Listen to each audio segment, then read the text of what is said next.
EMS frequencies, I actually had to block them out because they would drive me nuts. Their tone alert is very similar to that also, so that's just FYI. And by the way, my name is SW25, my name is Jerry, so yeah, I had a kind of a senior moment there, but yeah, you're right, Steve Miller. Anyway, thanks everyone, and back to next. Yeah, there's something about the different oscillation tones, even with some of the digital motion, 1500 to 2300 tone like that back and forth. So it means something. It might mean you're tuned into the old Tube Radio Network on a Saturday night, or else you've pulled out the vinyl on Steve Miller. Now we're going to have, you know, they did it with the D104s. They put the bobby pins in the D104s to sound like the Eagles. Now we're going to have the MB3s on the D104s to sound like.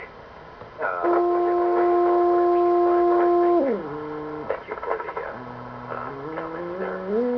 47 and in group over on that side, Steve Miller. All right. Wonder if Steve Miller ever had a CB radio. Joe Walsh probably did. Got a ham radio. All right, 56, thank you. Just for kicks. Hanging in there. He's got a radio for us. Radio 17, Phil, over to you. Well, thank you, Dennis. Indeed, 56 with a Tram Titan. All right, so you gave us the newer one first with the Tram Titan 2 double sideband, and now we've reversed a year or two to the Tram Titan. Give us another transmission. Tell us the microphone. Thank you, Dennis. It's an amplified D104. All right. Nice sharp audio. Nice and loud, and a lot of trams tonight. We got your Tram Titan is not alone. 66 checking in on his also tonight. And let's see, in the realm of the trams, I know a lot of them that check in that are not in the newer classy furniture style have very large, easy-to-read S-meters. Is the Tram Titan kind of in that mode? Almost definitely. Everything about the radio is large. Yeah. They did that on purpose, I guess. You know, the Brownings were large and the trams were large. Large speaker, big box. Even the mobile radio version, they just took the large radio and trim the edges off. Basically, it was like, wow, this thing's still big. All right, very good. Radio 17, Phil, thanks for bringing by some radios. No, it's sounding good, and we always enjoy the collection from the Tram Titan 2 to this one, the Tram Titan. One more transmission, then we'll keep it moving. I didn't look at the time here, so we gotta keep it moving. But anyway, give us another key down on that one. Oh, there we go. Something went. Well, anyway, thanks, Dennis. We'll be listening. All right, it's working good. Oh, sure, we're standing by listening for your check-ins. All right, we've got 216. Who's the other one? All right, 16 and 49. There are others. We'll just keep it going here. We'll give everybody a chance that wants to check in. We'll get it moving. 16. Hello, Eddie. Tell us what you got. Well, being as I just heard a tram, I figured I'd just go ahead and keep going with the tram. The tram TR27E, 23-channel transmit and receive with the Electro Voice 638 microphonium. Sounds good with the D104. It sounds great with an electric voice. The Tram TR27E. We made a comment just moments ago about the bigness, and something tells me the TR27E is definitely in the bigness mode. Oh, most definitely, major biggie. The speaker is a 5x7, and the meter is about 3.5 inches tall and a little bit wider than that. So yeah, you got a great big meter up there swinging around, and you go into the green instead of the red. And of course, also have the little modulation type light that flashes when you talk. Now, right now, it's flashing pretty good. I'm just looking at the meter here. It's got some pretty decent forward swing without having to do much of anything. All right, it's sounding good. We'll keep it moving. The Tram TR27E on the base, sounding good for Radio 18.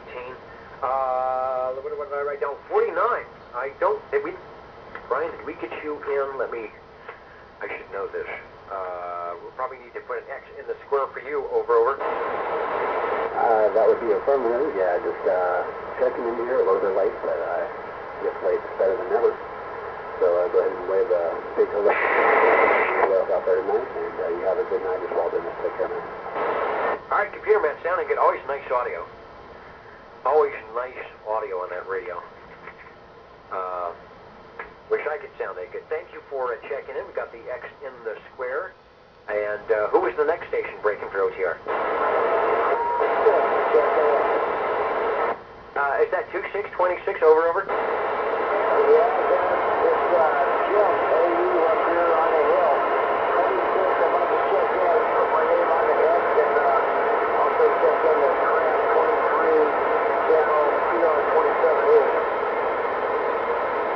All right, beginning down on the hill in fine style tonight, Jim. X in the square for over the bottom of page 1, Mr. AU. And on the radio site tonight at 9:56, we have the Tram, and I believe you said it was the Tango Romeo 27 Echo, TR27E. Over. All right, sounding good. What microphone are you using on the Tram? Over.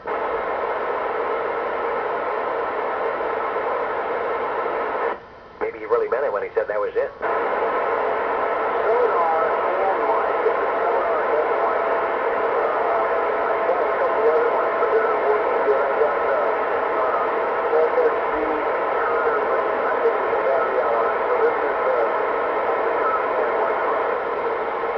No, it's working good. It's got very good forward swing to it, so that means it's putting out the proper amount of audio into the Tram, doing a good job. Is that a direct plug, a direct replug from the sonar node, not a rewire?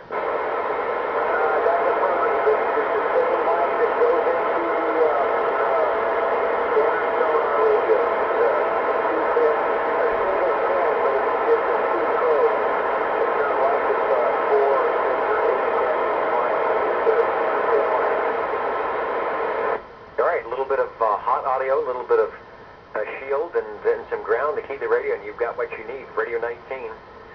Thanks for sneaking in there, Jim. We got you checked in all the way around and on the radio list.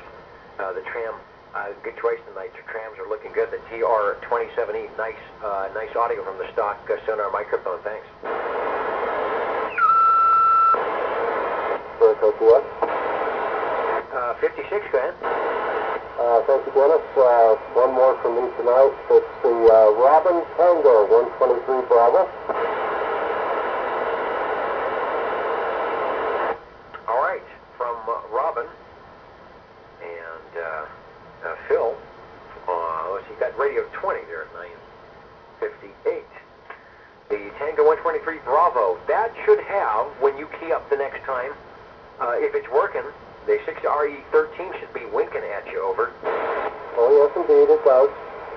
This radio also features an instant on. As long as the radio is plugged in, there's power to the, I guess, the tubes in some fashion.